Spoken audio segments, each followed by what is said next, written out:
can't hold a candle to a clergyman. Because I got to tell you the truth, folks. I got to tell you the truth. When it comes to bullshit, big time, major league bullshit, you have to stand in awe of the all-time champion of false promises and exaggerated claims, religion. No contest. No contest.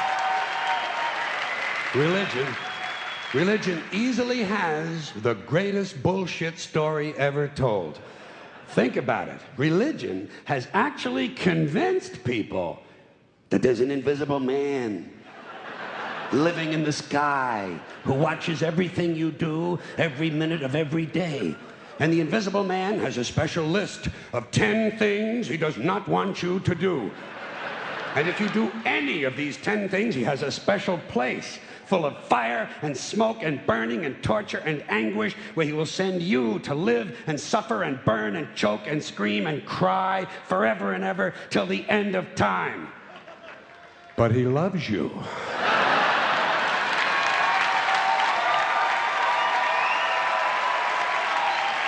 He loves you.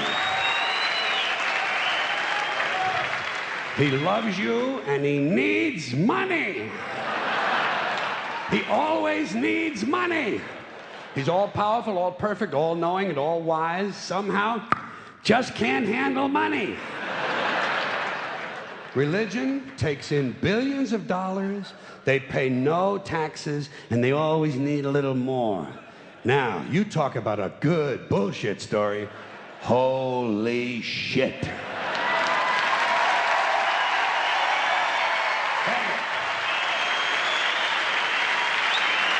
Thank you. But, thank you. Thank you very much. But I want you to know something. This is sincere. I want you to know, when it comes to believing in God, I really tried. I really tried. I tried to believe that there is a God who created each of us in his own image and likeness, loves us very much, and keeps a close eye on things. I really tried to believe that, but I gotta tell you, the longer you live, the more you look around, the more you realize something is fucked up. Something is wrong here. War, disease, death, destruction, hunger, filth, poverty, torture, crime, corruption, and the ice capades. Something is definitely wrong. This is not good work. If this is the best God can do, I am not impressed. Results like these do not belong on the resume of a supreme being. This is the kind of shit you'd expect from an office temp with a bad attitude.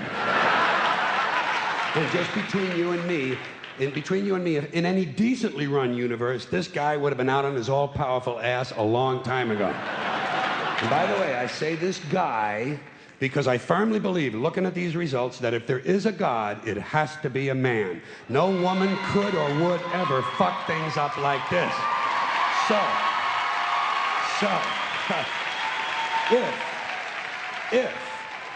If there is a God, if there is, I think most reasonable people might agree that he's at least incompetent and maybe, just maybe, doesn't give a shit. Doesn't give a shit, which I admire in a person and which would explain a lot of these bad results. So rather than be just another mindless religious robot, mindlessly and aimlessly and blindly believing that all of this is in the hands of some spooky, incompetent father figure who doesn't give a shit, I decided to look around for something else to worship, something I could really count on. And immediately, I thought of the sun. Happened like that. Overnight, I became a sun worshiper. Well, not overnight, you can't see the sun at night. But first thing the next morning, I became a sun worshiper. Several reasons. First of all, I can see the sun, okay?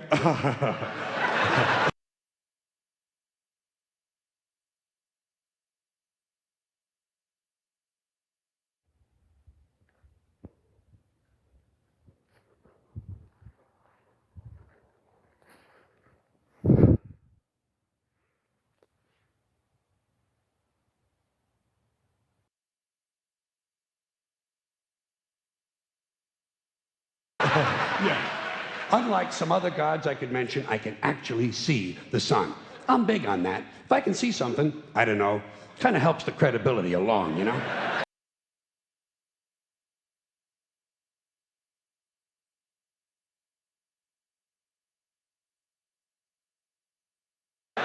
So every day I can see the sun as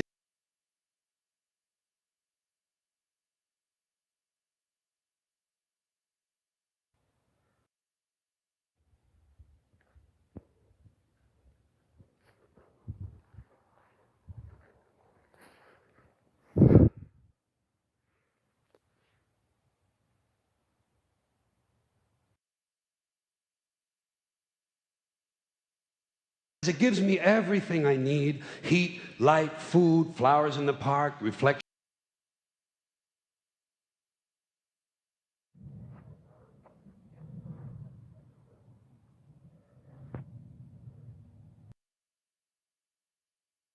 on the lake, an occasional skin cancer, but hey, at least there are no crucifixions, and we're not setting people on fire simply because they don't agree with us. Sun worship is fairly simple. There's no mystery, no miracles, no pageantry, no one asks for money, there are no songs to learn, and we don't have a special building where we all gather once a week to compare clothing. And the best thing about the sun, it never tells me I'm unworthy. Doesn't tell me I'm a bad person who needs to be saved. Hadn't said an unkind word. Treats me fine. So I worship the sun. But I don't pray to the sun. Know why? I wouldn't presume on our friendship. It's not polite. I've often thought people treat God rather rudely, don't you? Asking trillions and trillions of prayers every day, asking and pleading and begging for favors. Do this, give me that, I need a new car, I want a better job. And most of this praying takes place on Sunday, his day off. It's not nice, and it's no way to treat a friend.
But people do pray, and they pray for a lot of different things.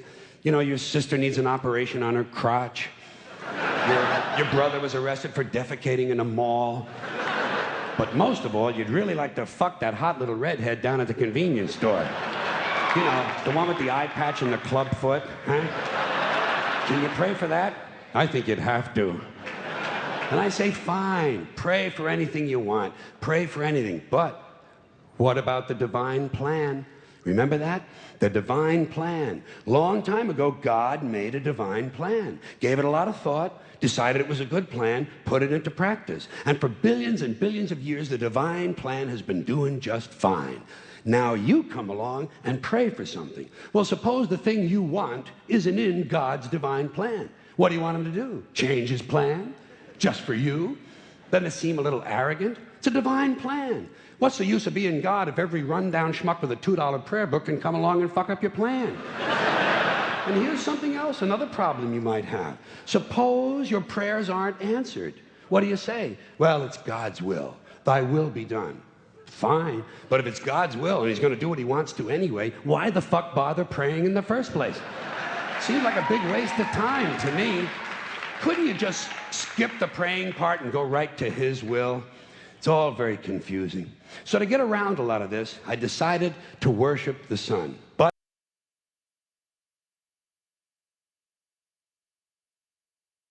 as I said, I don't pray to the sun. You know who I pray to? Joe Pesci. Joe Pesci. Joe Pesci. Two reasons. First of all, I think he's a good actor, okay? To me, that counts. Second, he looks like a guy who can get things done. Joe Pesci doesn't fuck around. Doesn't fuck around. In fact, Joe Pesci came through on a couple of things that God was having trouble with. For years, I asked God to do something about my noisy neighbor with the barking dog. Joe Pesci straightened that cocksucker out with one visit. It's amazing what you can accomplish with a simple baseball bat.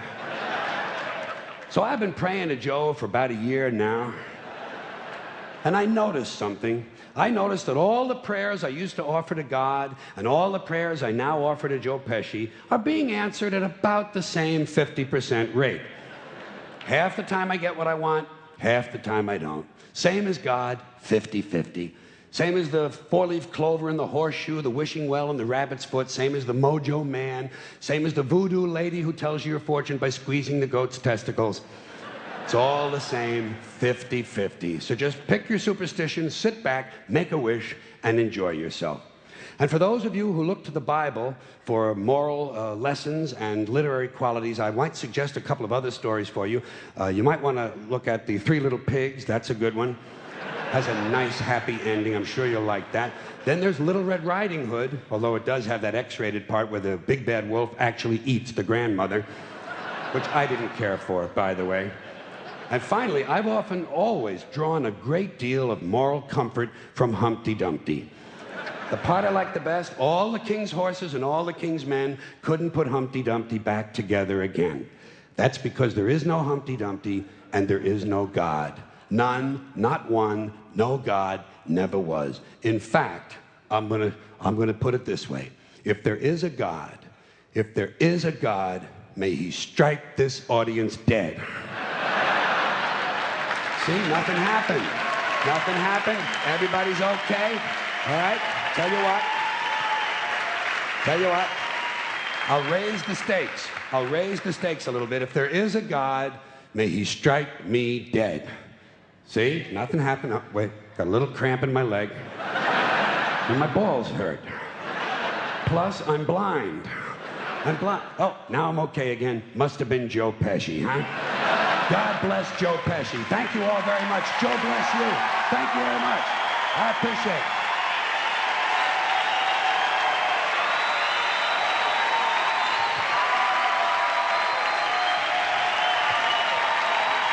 Bye-bye. Have fun. Good. Thank you very much.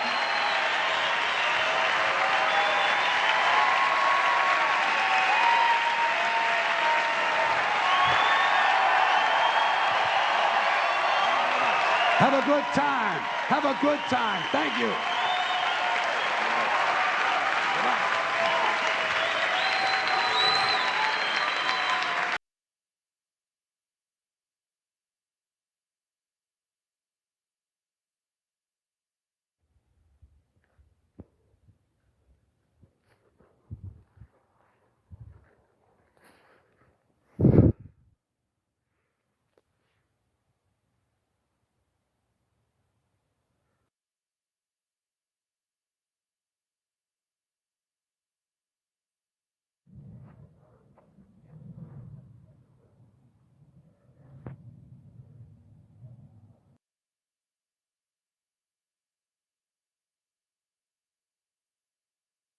В Америке обычным водителем-дальнобойщиком, ну или как у нас говорят, трак-драйвер, начинается... Единственная настоящая американская ценность, которая еще осталась – покупка вещей. Покупка вещей. Они тратят деньги, которых у них нет, на вещи, которые им не нужны. Таким образом, они могут максимально использовать свои кредитки и провести остаток своей жизни, выплачивая 18% вместо 12,5%. И все равно они будут недовольны по приезду домой. Не слишком ярко выглядит, блядь. Но если вы поговорите с одним из них, почему он такой тупой, почему у него низкое IQ, глупое поведение, неправильные решения, он сразу начнет говорить об образовании. У них ответ на все образование. Они говорят, нам нужно больше денег на образование, нам нужно больше книг, больше учителей, больше классных комнат, больше школ, нам нужно больше тестов для детей. А вы им говорите, ну знаете, мы все это пробовали, а дети все равно не сдают тесты. Они говорят, да? Ну давайте тогда снизим проходные баллы.